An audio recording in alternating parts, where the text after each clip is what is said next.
Not long ago, we were traveling around Jordan. We were praying for different cities and villages. As we approached Tafila, we were told that this village produces more imams, Islamic religious leaders, than any other city in Jordan. So we walked into one shop in Tafila and asked the man, "Why is this such a religious area?"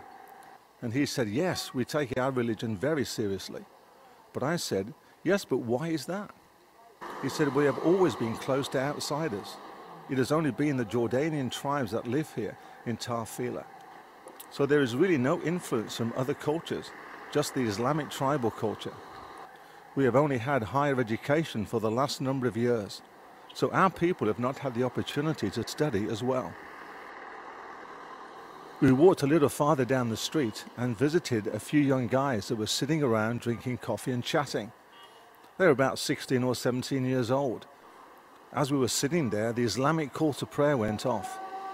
None of these guys moved at all, but one of the young men leaned over and said, "I confess there is no God but God, and Muhammad is the prophet of God."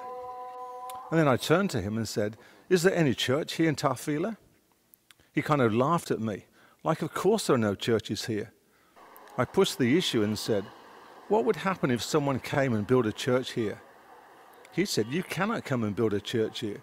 We would kill you if you tried." It was interesting because he then said, "We are the most vicious people in all of Jordan." He did not say this in a negative way, but that is who they were. Then we asked if they'd ever read the Injil, the New Testament, and they laughed while making a motion like, "What is that?" So I said, "It is the book of the Messiah, the book of Jesus."